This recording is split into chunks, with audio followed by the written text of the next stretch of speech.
s'il vous plaît, s'il y a une personne qui est disponible pendant à peu près un mois et demi, est-ce qu'elle peut venir en Corée du Sud pour m'aider, s'il vous plaît? J'ai vraiment besoin de quelqu'un parce que là, j'exécute un niveau de conneries à la semaine. C'est incroyable. On est sur un record du monde, je pense. Ma principale inquiétude quand j'ai commencé les vlogs, c'était de pas avoir assez de contenu, tu vois, que j'ai pas de trucs à raconter, tu vois. Mais franchement, j'aimerais tellement vous montrer des plans stylés et dire ouais, c'est bon, allez, c'est tout, ça s'est bien passé. Allez, ciao, à la semaine prochaine, tu vois. Alors on va faire comme la semaine dernière, on va y aller par ordre chronologique. Mardi, petit truc de base, tu vois, pour sortir de chez LG, il y a des scanners à rayon X, tu vois, pour scanner les sacs.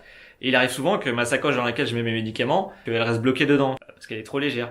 Et donc mardi, je prends mon sac et je me casse, tu vois. Et au bout de 10 minutes de marche, tu vois, je vois qu'on m'appelle sur mon téléphone et je vois c'est un numéro coréen. Et j'avais trop peur de tomber contre quelqu'un qui parle pas du tout anglais. Première réaction de lâche, je ne réponds pas. Sauf qu'il me rappelle tout de suite après. Du coup, je réponds. Et là, je tombe contre quelqu'un qui ne parle pas du tout anglais. Discussion de base entre quelqu'un qui parle coréen et quelqu'un qui parle anglais. Il me parle coréen. Désolé, je ne parle pas coréen. Et lui, il me reparle coréen. Échange compliqué, bien sûr, hein, forcément. Donc, j'arrive à comprendre que j'ai oublié ma sacoche à LG, que m'en aperçoit, donc j'y retourne, tout ça. Ça, franchement, c'était basique. Ça, c'était normal. Puis, ce même jour-là, je suis allé visiter un petit village. Alors, ça s'appelle des Hangok Village en Corée, c'est-à-dire c'est des villages traditionnels.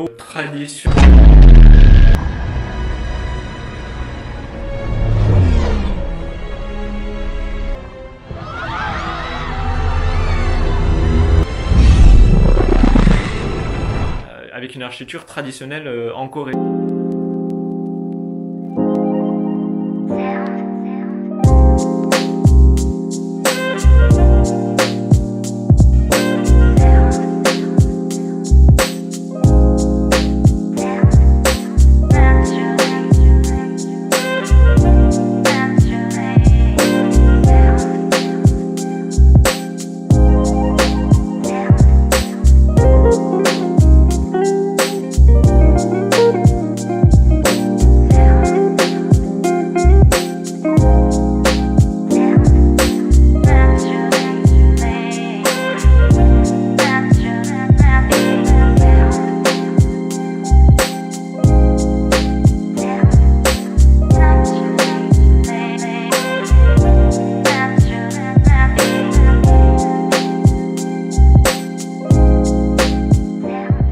Donc voilà, c'était très sympa ça. Mercredi, j'ai essayé d'égoutter des pâtes avec une assiette. Est-ce que ça a marché? Pas du tout. Je me suis brûlé. J'ai passé la nuit comme ça avec la main dans un bol. C'était nickel. Après, vendredi, là pour le coup, c'est vraiment une connerie. Quand j'étais allé faire les courses, j'avais remarqué que les dates de péremption étaient très courtes en Corée du Sud, notamment sur la viande. Et jeudi, je me suis fait des spaghettis bolognaises. J'ai pas tilté que la viande, elle était passée depuis 3 jours. Je l'ai mangé, tout allait bien. Sauf que le soir, je me couche vers minuit. Minuit et demi, je sens qu'il y a un truc qui va pas bien du tout. Et à 1h du matin, alors là... Et alors là, de 1h jusqu'à 4-5h du matin, j'ai fait que vomir, j'avais la tête vissée dans les chiottes. Ouais, donc 5-6 heures, je me dis, bon, je vais essayer de dormir pendant à peu près 1 ou 2 heures avant d'aller au boulot, tu vois, histoire d'avoir un petit peu de sommeil, quoi, histoire de sauver le truc. Sauf que, je me suis endormi, et que quand je dors, mon téléphone est souvent en mode avion ou ne pas déranger, tu vois. Je faisais un rêve, tu vois, où genre, alors je sais plus quel rêve, mais je me rappelle très bien qu'à la fin de mon rêve, j'avais l'impression qu'il y avait une espèce de batterie. Et au fur et à mesure que je me réveillais, c'était de moins en moins une basse, et ça ressemblait plus à quelqu'un qui tapait de ouf sur ma porte, tu vois. Et effectivement, en fait, je me suis réveillé, du coup, et j'ai su ouvert, et c'était la gardienne qui tapait sur ma porte, en fait, pour me réveiller. Et donc là, j'arrive, j'ouvre à la gardienne, elle me fait, ah, enfin, vous êtes réveillé et tout, vous êtes pas allé au travail ce matin. Je fais, il est quelle heure? Il est 11h30, là. Je fais, ah, d'accord. D'accord, ok. Donc du coup, vite, je rentre dans ma chambre et tout, je prends mon téléphone, j'enlève le mode avion. Donc là, directement, je vois qu'il y a Christian qui m'appelle, donc je décroche, je lui explique que j'ai été malade pendant toute la nuit et tout, que maintenant je vais beaucoup mieux, mais que je suis ultra fatigué. Les gens de LG l'ont appelé, et lui, il a appelé la gardienne pour venir me réveiller. Pour voir si j'allais bien surtout, parce que on savait pas si j'allais bien, parce qu'ils savent que j'ai des réactions allergiques. J'envoie un message à GLV pour les prévenir, pour ils sont rassurés que j'aille bien, que je sois vivant, quoi. Et ils me demandent mon adresse et tout, donc je leur donne et tout. Et ils me disent on est monté dans un taxi, on arrive chez toi et tout. Donc là ils sont venus jusqu'à chez moi pour vérifier que j'allais bien. Bien évidemment je ressemblais à un zombie. Je leur ai bien dit et tout, que j'allais mieux, que j'étais plus malade, j'étais juste très crevé. Ils sont allés manger et donc ils m'ont dit on va manger, si on revient dans 1 heure que ça va à peu près. On verra ce qu'on fait, mais on va sûrement aller voir un médecin, tu vois. Donc ils sont partis manger, moi j'ai dormi pendant 1 heure, ils sont revenus. Pendant à peu près plus d'une demi-heure, 45 minutes, ils sont restés chez moi pour en essayant d'appeler un médecin et tout, de trouver un médecin joignable et tout. Bon, il y en avait pas, mais ils ont dit, comme t'as l'air d'aller à peu près bien, on verra ce que ça donne demain, mais si demain ça va mieux, il y aura peut-être pas besoin d'aller voir un médecin et tout. Non, j'étais très gêné par rapport à ça et tout. Qui soit venu chez moi, qui ait pris du temps pour moi, je me sentais super mal. Donc bon, c'était franchement, je suis pas fier de ça du tout. Et j'espère que ça se reproduira pas. Je ferai gaffe aux dates de péremption maintenant, hein. Et donc voilà. Ah non, franchement, j'étais pas bien par rapport à ça. Mais bon, bref. Repassons aux conneries plus quarantinesques et plus normales. Le week-end, qu'est-ce que j'ai fait? Le week-end, qu'est-ce que je fais? Je fais des lessives, tu vois. Donc là, j'avais besoin de laver 2 pantalons, tu vois. Donc bon, comme d'hab, les pantalons, tu sais, tu vérifies les poches pour qu'il n'y ait pas d'argent, ni de carte, ni rien. Et donc le premier pantalon, je vérifie les poches, je le mets. Le pantalon que j'ai porté la veille, je ne sais pas pourquoi, je l'ai mis directement dans ma machine, comme as. Et bien sûr, je lance la machine et tout. Et là, j'ouvre la porte.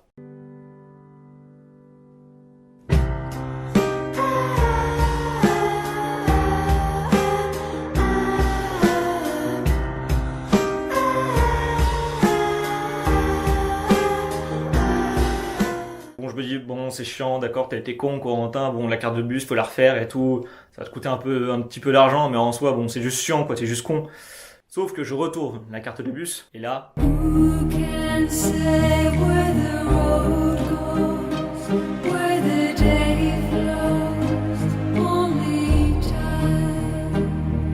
Donc là, c'est beaucoup plus chiant, c'est pas tu vas au petit magasin du coin pour refaire ta carte de bus, non, là, il faut attendre 2 semaines. Bon, heureusement, j'avais retiré de l'argent parce que je devais payer le loyer de ici, donc je vais pouvoir vivre avec cet argent-là en attendant d'avoir à nouveau ma carte bleue. Mais alors, par contre, je tiens à dire une chose, bon, le distributeur, déjà, il a pas kiffé ma carte. Par contre, les cartes de bus coréennes, elles sont des warriors, c'est-à-dire que là, elle est passée dans un sèche-linge, elle marche toujours, hein. Franchement, je flippais, mais elle marche toujours.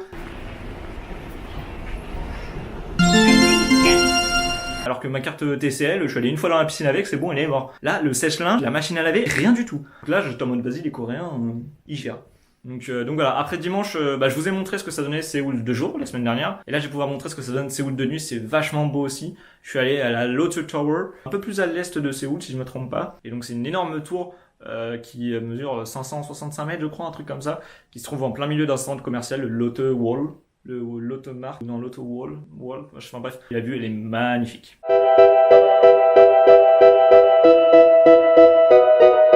Friends out here. Friends out here. I can see they looking wild and looking tired and looking for me. Whoa. Hey, what I say? Hey, what I say? Hey, what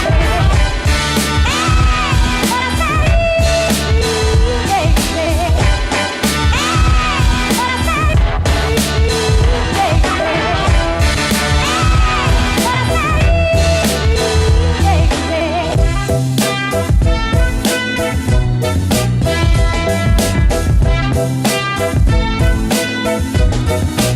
Friends out here.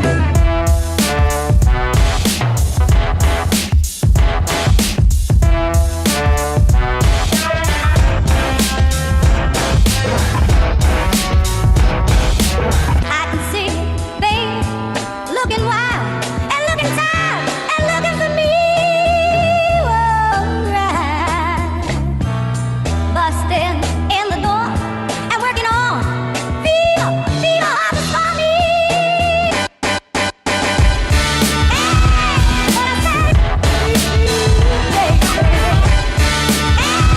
what I say? Hey, Je suis totalement con. C'est grave à ce point-là, hein. Parce que là, j'étais donc à la Lotte Tower pour voir Séoul, tu vois. Et pour rentrer, je devais prendre le métro puis le bus. Donc le métro, je le prends, ça se passe bien. Et là, pour prendre le bus, alors j'étais dans le quartier de Gangnam comme Gangnam Style, tu connais, cet accent. Et donc bref, j'étais dans ce quartier-là et il y avait plein de lumières partout. Enfin, j'étais un peu perdu, tu vois, t'avais vraiment plein de bus qui passaient et tout. Et moi je devais prendre le 470. Donc déjà j'en vois 2 qui me passent devant la gueule, tu vois, ça me vénère. Mais bon, le 3ème il passe dans 13 minutes, c'est pas grave. J'ai pris celui dans 13 minutes. Et je savais que je devais descendre dans longtemps, tu vois, que genre j'avais au moins une vingtaine d'arrêts, tu vois, en tout. Donc je me soucie pas. Mais je savais qu'à un moment je devais passer au milieu de la rivière qui passe au milieu de Séoul. Donc j'écoutais ma musique, j'étais trop content parce que j'avais passé une super bonne journée, c'était trop bien la Lotte Tower et tout. Et au bout d'un moment je me dis bon, on va quand même regarder quand est-ce qu'on sort. Et je regarde mon téléphone, sur le plan du bus, normalement j'ai un petit repère qui me dit où je suis. Et là je vois pas mon repère. Bah tiens, il me localise pas. Et là ça dézoome. Et en fait j'avais pris le bus dans l'autre sens. Donc là j'ai fait 20 minutes de bus pour rien. Et je vais devoir faire 40 minutes du coup pour tout, pour aller jusqu'à chez moi. Et là j'ai envie de mourir, tu vois. J'ai pas envie parce que quand même c'est bien ma vie. Mais ça me fait chier, je suis trop con. Comme excuse, c'était en coréen. Mais même, tu regardes. Et il passe dans le... Attention, combien de... Bah il est où mon bus? Pourquoi il m'affiche pas mon bus? Oh, le 470 s'il te plaît, passe maintenant. Passe vraiment genre dans 2 minutes. Oh, en plus genre, vraiment c'est vraiment le quartier où il fallait pas descendre, genre c'est trop chelou. 470, oh de 2 minutes, j'ai trop de la chance. Vraiment j'ai de la chance dans la vie. Faut voir toujours la vie du bon côté des choses. Allez, j'espère que je vais bien arriver chez moi. Allez, plus. Donc voilà, donc ça c'était dimanche soir. Et lundi soir, en gros, hier, on allait on avait un espèce de dîner de team, tu vois, dîner d'équipe, donc c'était vachement sympa. On est dans un restaurant typique coréen, alors c'était vachement bon. Le truc typique coréen, c'est que il y avait deux réchauds au milieu de la table en fait, avec du bouillon à l'intérieur. Et donc dans une, il y avait plein de produits de la mer, il y avait du homard, il y avait des fruits de mer et dans l'autre t'avais des petites feuilles, des petites tranches de bœuf comme ils les font en Corée, avec des légumes et tout ça. Franchement c'était super bon. Pendant ce repas ils nous servaient, on avait de l'alcool, tu vois, et donc c'était un espèce d'alcool assez fort, alors je me rappelle plus du nom, mais qui est à peu près à 30 degrés, et eux ils le boivent dans la bière. Et bon, moi j'aime pas vraiment la bière, donc moi je le buvais que sec comme as, tu vois. Du coup on a parlé un peu d'alcool et j'aurais dit que moi j'étais vraiment pas un gros buveur d'alcool. Ça m'arrivait de boire de temps en temps avec mes potes, boire un peu, beaucoup, que même du vin j'en buvais vraiment pas beaucoup. Du vin j'en bois quasiment jamais. Donc voilà, donc on a fait notre petit restaurant, c'était vraiment sympa. Sauf qu'à la fin du restaurant, on n'est pas rentré chez nous. Et je les entendais parler, tu vois, j'essaie de comprendre, et j'entends qu'ils parlent de vin, tu vois.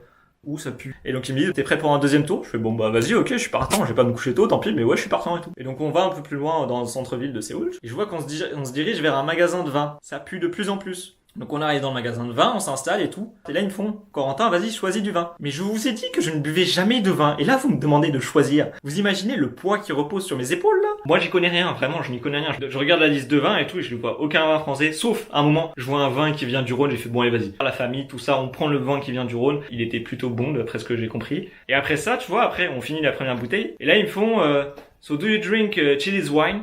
Chili's wine? J'arrivais pas à comprendre le mot, tu vois, genre vraiment je tombe, ça se prononçait Chili's wine, du vin qui vient du Chili. Attends, je viens de leur faire goûter un vin qui vient de mon terre-terre, tu vois, de la France. Et là, ils me font goûter un vin qui vient du Chili, sans être méchant avec le Chili. Je pense qu'en France, on est plutôt doué en vin, et que c'est pour ça que nous, on consomme notre vin.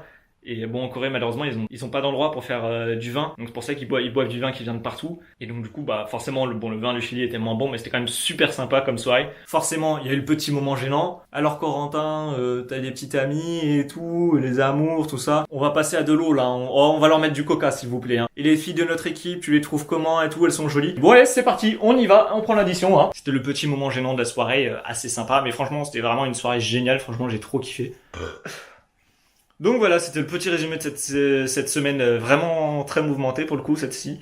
La semaine prochaine, j'ai presque une semaine de vacances. C'est les vacances du nouvel an lunaire en fait, et donc quasiment toute la semaine est fériée. Et donc je pense que je vais en profiter pour faire des activités un peu plus sympas, un peu plus grosses. Donc on verra ça la semaine prochaine. Moi je vous dis à la semaine prochaine. Tchuss!